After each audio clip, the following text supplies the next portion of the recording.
குருவியும் கழுகும். ஒரு அழகான காலை பொழுதுல நாப்பூர்காடு முழுவதையும் கருமேகங்கள் சூழ்ந்திருந்துச்சு. அந்த நேரத்துல மீனுக்குருவியோட குழந்தைங்க தான் வீட்டு முன்னாடி உட்கார்ந்து பள்ளிக்கூடத்துக்கான பாடங்களை படிச்சுக்கிட்டு இருந்தாங்க. மீனுக்குருவியும் தான் குழந்தைங்களை பள்ளிக்கூடத்துக்கு அனுப்புறதுக்காக வேகமா சாப்பாட்டை தயார் செஞ்சுக்கிட்டு இருந்துச்சு. அக்கா, வானத்தை பாரு, நிறைய கருமேகங்கள் இருக்கு. ஒருவேளை இன்னைக்கு நம்ம பள்ளிக்கூடத்துக்கு விடுமுறை விட்டா ரொம்ப நல்லா இருக்கும்ல? ஆமா குக்கு, ஆனா ஜோரா மழை பெஞ்சாதான் விடுமுறை விடுவாங்க. கருமேகங்கள் வந்தா எல்லாம் விடுமுறை விட மாட்டாங்க அப்படின்னு குழந்தைங்க பேசிக்கிட்டு இருந்த நேரம் மீனுக்குருவி குழந்தைங்களுக்காக சூடான சாப்பாட்டை எடுத்து வச்சது. பசங்களா, பள்ளிக்கூடத்துக்கு நேரம் ஆகிடுச்சு. 2 பேரும் சீக்கிரம் வந்து தயாராகுங்க. அம்மா, இன்னைக்கு பெரிய மழை வரும் போல இருக்குமா. நானும் அக்காவும் வீட்டுக்குள்ளேயே இருக்கோம்மா, பள்ளிக்கூடத்துக்கு போகலம்மா. குக்கு, அம்மா தான் உங்க 2 பேருக்கும் புதிய கொடை வாங்கி கொடுத்திருக்கேன்ல. மழையால இனிமே பள்ளிக்கூடத்துக்கு போகாம இருக்க கூடாது. பள்ளிக்கூடத்துக்கு போறது ரொம்ப முக்கியம்பா. அம்மா இப்படி சொன்னதுமே குழந்தைங்களும் பள்ளிக்கூடத்துக்கு போறதுக்கு வேகமா தயாரானாங்க. அவங்க தங்களோட சாப்பாட்டை சாப்பிட்டுட்டு புத்தக பையை எடுத்துக்கிட்டு வீட்டோட வெளியே வந்தாங்க. அம்மா, நாங்க பள்ளிக்கூடத்துக்கு கிளம்புறோம், போயிட்டு வரோம்மா. சரி பசங்களா, பார்த்து ஜாக்கிரதையா போயிட்டு வாங்க. 2 குழந்தைங்களும் தங்களோட பேக்கை எடுத்துக்கிட்டு பள்ளிக்கூடத்தை நோக்கி பறக்க ஆரம்பிச்சாங்க. சாராவும் குக்குவும் பேசிக்கிட்டே ரொம்ப வேகமா தங்களோட பள்ளிக்கூடத்தை நோக்கி பறந்துகிட்டு இருந்தாங்க. அந்த நேரத்துல குழந்தை கிக்கி தன்னோட பேக்கை எடுத்துக்கிட்டு அவங்களோட எதிர்ப்புறமா பறந்து வந்தான். கிக்கி, என்னாச்சு? நீ இன்னைக்கு ஸ்கூலுக்கு வரலையா? சாரா, உனக்கு விஷயம் தெரியாதா? இன்னைக்கு பள்ளிக்கூடத்துக்கு விடுமுறை விட்டுட்டாங்க. ரொம்ப ஜாலியான விஷயம். இன்னைக்கு முழுவதும் வீட்டுல இருந்து நான் விளையாட போறேன். கிக்கி, நீ உண்மையாவா சொல்ற?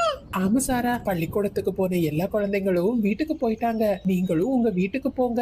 ஹை, அடா, ஜாலி ஜாலி. பாத்தியா, நான் சொன்ன மாதிரியே இன்னைக்கு ஸ்கூலுக்கு லீவு விட்டுட்டாங்க. ஆமா குக்கு, வா நாமளும் வீட்டுக்கு போலாம் அப்படின்னு பேசிக்கிட்டு சாராவும் குக்குவும் மறுபடியும் தங்களோட வீட்டை நோக்கி பறக்க ஆரம்பிச்சாங்க. அந்த நேரத்துல ராஜுக்காகவும் விடுமுறைங்கிற விஷயத்த தெரிஞ்சுக்கிட்டு ரொம்ப சந்தோஷமா தன்னோட வீட்டை நோக்கி பறந்துகிட்டு இருந்தான். டே குக்கு, நாம 2 பேரும் ரேஸ் வைப்போமா? யாரு ரொம்ப வேகமா பறந்து போய் அந்த மரக்கிளைய தொடுறாங்கன்னு பாக்கலாமா?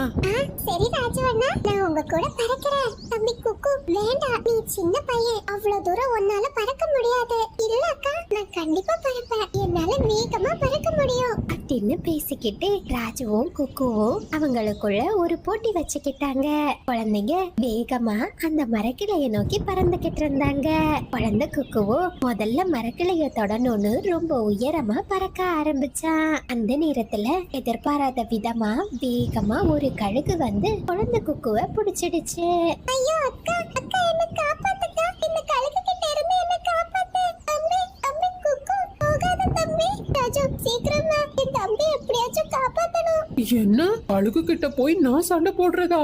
என்னால முடியாது. என்ன ஆள விடுறா சாமி அப்படின்னு சொல்லிக்கிட்டு ராஜு தன்னோட பேக்கை எடுத்துக்கிட்டு வேகமா அங்கிருந்து பறந்து போயிட்டான். கடவுளே, இப்ப என்ன செய்யறது? அம்மா கிட்ட போய் இந்த விஷயத்தை உடனே சொல்லி ஆகணும் அப்படின்னு சொன்ன சாரா ரொம்ப வேகமா தான் வீட்டை நோக்கி பறக்க ஆரம்பிச்சா. சாரா, என்னாச்சு?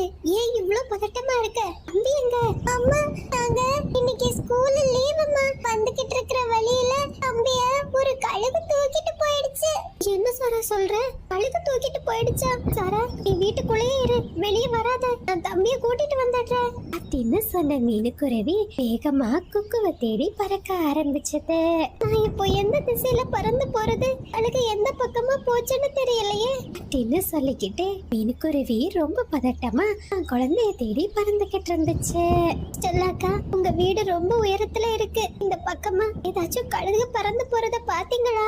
ஆமா மீனு, நான் பார்த்தேன். அது கிழக்கு திசையில தான் பறந்து போச்சு. அதனோட கால்ல உன் பையன் குக்குவையும் நான் பார்த்தேன். நீ சீக்கிரம் போன அந்த கழுக பிடிச்சிடலாம். செல்லக்குருவி இப்படி சொன்னதுமே மீனுக்குருவி வேகமா கிழக்கு திசையை நோக்கி பறந்து போச்சு.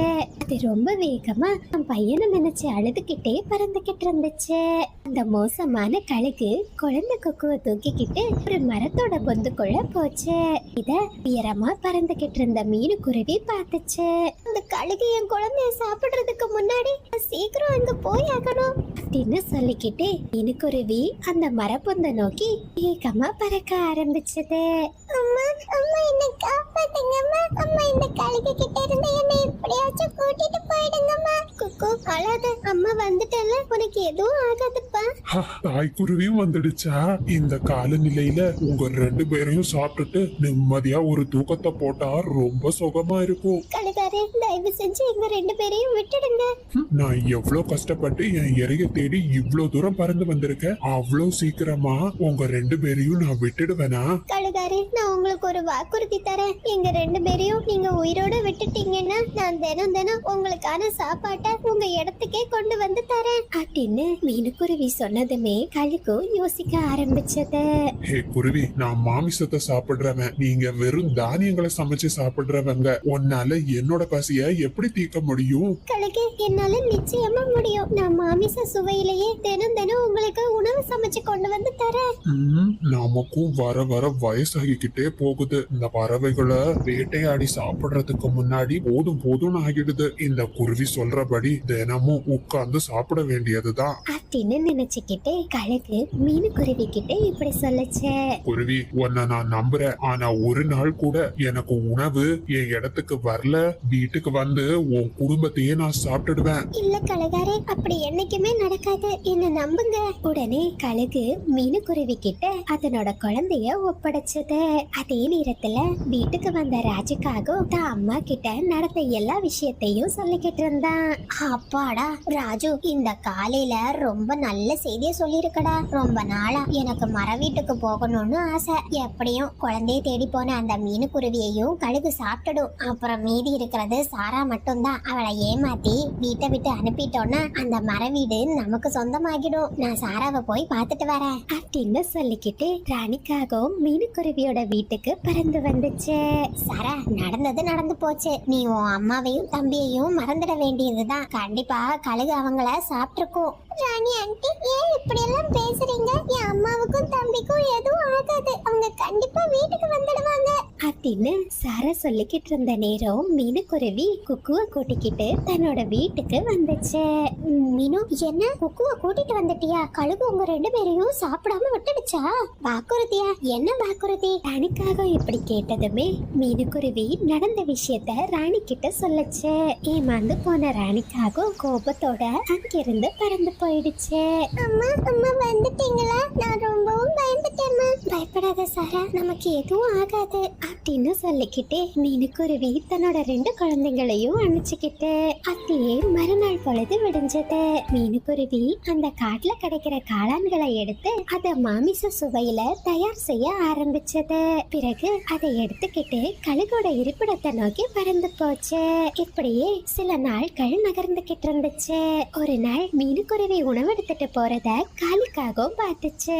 ராணி, என்ன இது? தினமும் இந்த குருவி இந்த பக்கமா சாப்பாட்டை எடுத்துட்டு போகுது அப்படின்னு காலுக்காகம் கேட்டதுமே ராணிக்காகவும் நடந்த விஷயத்த காலு கிட்ட சொல்லுச்சு. அட ராணி, இது ரொம்ப மோசமான விஷயமாச்சே. இப்படியே போய்கிட்டு இருந்தா அந்த மீனுக்குருவியும் கழுகும் நண்பர்கள் ஆகிடுவாங்க. அது ரொம்ப ஆபத்து.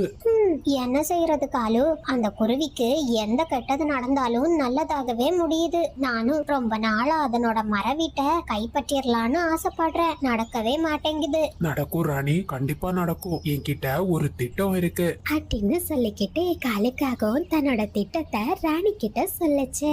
அப்படியே அன்னைக்கு ராத்திரி நேரம் வந்துச்சு. காகங்கள் 2 பேரும் சத்தமே இல்லாம மீனுக்குருவியோட வீட்டின் மேற்கூரைய சேதம் செய்ய ஆரம்பிச்சாங்க. மறுநாள் காலையில தான் வீட்டோட மேற்கூரைய பார்த்த மீனுக்குருவி ரொம்பவும் வருத்தப்பட்டுச்சு. அந்த நேரத்துல ராணிக்காகவும் மீனுவோட வீட்டுக்கு பறந்து வந்துச்சு. மீனு, என்னாச்சு? ஏன் ரொம்ப சோகமா இருக்க? ராணி அக்கா, இது எப்படி ஆச்சுன்னே தெரியல. என் வீட்டோட மேற்கூரையில பெரிய ஓட்டை விழுந்திருக்கு. நான் என் வீட்டையும் சரி செஞ்சாகணும், கழுகுக்கு உணவு எடுத்துட்டு போகணும். இப்ப என்ன செய்யறதுன்னே எனக்கு ஒண்ணும் புரியல. அட மீனு, இவ்வளவுதானே விஷயம். நீ உன் வீட்டை சரி பண்ணிக்கிட்டு நானும் காலுவும் கழுகுக்கு போய் உணவு கொண்டு கொடுத்துட்டு வரோம். ரொம்ப நன்றி ராணி அக்கா. நான் உணவை சமைச்சு தயாரா எடுத்து வச்சிருக்கேன். நான் இப்பவே அதை உங்ககிட்ட தரேன் அப்படின்னு சொன்ன மீனுக்குருவி கழுகுக்கான உணவை ராணி காகத்துக்கிட்ட கொடுத்துச்சு. பிறகு 2 காகங்களும் சேர்ந்து அந்த உணவை கழுகு கிட்ட கொண்டு போனாங்க. காகங்களா, நீங்க இன்னைக்கு உணவு எடுத்துட்டு வந்திருக்கீங்க. ஆமா, அந்த குருவி வரலையா? கழுகாரே, இல்ல அந்த குருவிக்கு முக்கியமான வேலை இருக்காம். அந்த குருவி உங்களை பத்தி எங்க கிட்ட ரொம்ப மோசமா பேசிச்சு தெரியுமா? என்ன மோசமா பேசுச்சா? அப்படி என்ன பேசுச்சு? தினம் தினம் அதனோட சாப்பாட்டை சாப்பிட்டு சாப்பிட்டு நீங்க கொழுத்து போயிட்டீங்களாம். ஒரு நாள் உங்களுக்கு சாப்பாட்டுல வயிற்று வலிக்கான மருந்த கலந்துடுறேன்னு சொல்லுச்சு. அந்த குருவிக்கு அவ்வளவு திமிரா? நான் இப்பவே அதனோட வீட்டுக்கு போய் அதை ஒரு வழி பண்றேன் அப்படின்னு சொல்லிக்கிட்டே கழுகு தன்னோட மரபொந்த விட்டு பறந்து போச்சு.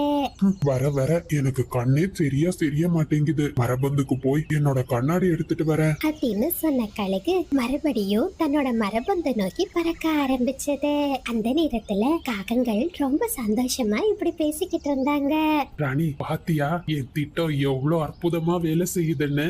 ஆமா காலு, வாங்க சீக்கிரம் இந்த சுவையான சாப்பாட்டை சாப்பிட்டுட்டு அந்த குருவியோட வீட்டை நமக்கு சொந்தமாக்கிக்கலாம். கழுகு கண்டிப்பா நம்ம சொன்ன பொய்ய நம்பி அந்த குருவியோட கதையை முடிச்சிருக்கோம் அப்படின்னு சொல்லிக்கிட்டு காகங்கள் அந்த சாப்பாட சாப்பிட ஆரம்பிச்சாங்க.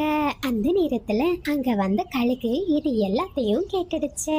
ஹே மோசமான காகங்களே, அப்பாவி குருவிய என்கிட்ட பொய் சொல்லி ஏமாத்துனீங்களா? இன்னையில இருந்து நீங்க தான் தினம் தினம் எனக்கு சாப்பாட்டு சமைச்சு கொண்டு வந்து கொடுக்கணும். ஐயோ கழுகாலே, அப்படி சொல்லாதீங்க. எங்களால தினமும் உணவு தேடுறதே கஷ்டம். இதுல உங்களுக்கு எப்படி சாப்பாடு கொடுக்க முடியும்? நான் சொல்றபடி செய்யல, உங்க வீட்டுக்கு வந்து மொத்த பேரையும் நான் சாப்பிட்டுடுவேன். இனிமே அந்த குருவி எனக்கு உணவு சமைக்க வேண்டாம், நீங்க தான் எனக்கு உணவு சமைச்சு தரணும் அப்படின்னு சொன்ன கழுகு காகங்களை அங்கிருந்து விரட்டி அடிச்சது. அன்னையில இருந்து வீடுக்குருவி எந்த கவலையும் இல்லாம தான் குழந்தைங்க கூட நிம்மதியா வாழ ஆரம்பிச்சது. ஆனா மோசமான எண்ணம் கொண்ட காகங்களோ கழுகு கிட்ட மாட்டிக்கிட்டு தினம் தினம் கழுகுக்காக உணவு சமைச்சு அத அந்த கழுகு கிட்ட கொண்டு போய் கொடுத்துச்சு. கெட்டோம் என்ன நினைச்ச காகங்களுக்கு கடைசியில கெட்டதே நடந்துச்சு.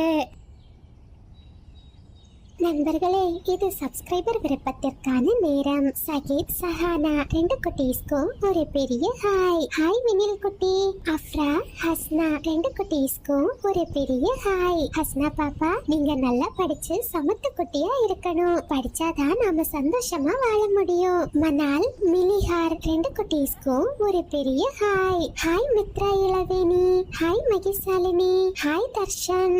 அருணா வல்லரசு 2 குட்டீஸ்க்கும் ஒரு பெரிய ஹாய். ஹாய் சகின். பூவரசி விஜயகாந்த் 2 குட்டீஸ்க்கும் ஒரு பெரிய ஹாய். சந்திரலேகா கிருத்திகா 2 குட்டீஸ்க்கும் ஒரு பெரிய ஹாய். அப்துல் ரகுமான் ஷிகி பார்த்திபா பூவியா எல்லா குட்டீஸ்க்கும் ஒரு பெரிய ஹாய். சுந்தர் சுகேஷ் 2 குட்டீஸ்க்கும் ஒரு பெரிய ஹாய். ஹாய் தவப்பிரியா கவி மித்ரா 2 பாப்பாவுக்கும் ஒரு பெரிய ஹாய். தருவன் கிருஷ்மிதா ஸ்ரீ 2 குட்டீஸ்க்கும் ஒரு பெரிய ஹாய். ஹாய் சினோலியா. ஹாய் சுஜிதா பாப்பா. விஜயஸ்ரீ ஜெயஸ்ரீ 2 குட்டீஸ்க்கும் ஒரு பெரிய ஹாய். சண்முக பிரியா தான்வன் 2 குட்டீஸ்க்கும் ஒரு பெரிய ஹாய். ஹாய் ஆராத்யா ரித்தீஷ் ரித்தன்யா ரியா எல்லா குட்டீஸ்க்கும் ஒரு பெரிய ஹாய். கௌஷிகன் கோகிலா ஐஸ்வர்யா எல்லா குட்டீஸ்க்கும் ஒரு பெரிய ஹாய். கவினேஷ் கவினிலா 2 குட்டீஸ்க்கும் ஒரு பெரிய ஹாய். சாய் ஹர்ஷிதா யாஷிகா கயல் எல்லா குட்டீஸ்க்கும் ஒரு பெரிய ஹாய். ஹாய் சுமிதா பாப்பா. அனஃப் ஹம்தா அம்னா மஹூத் ருக்கியா அபுல் நிபா வசல் அமீனா சபில் ரஃபா இஃபா அஃபியா எல்லா குட்டீஸ்க்கும் ஒரு பெரிய ஹாய். நீங்கள் அனைவரும் அளித்து வரும் அன்புக்கும் ஆதரவுக்கும் மிக்க நன்றி.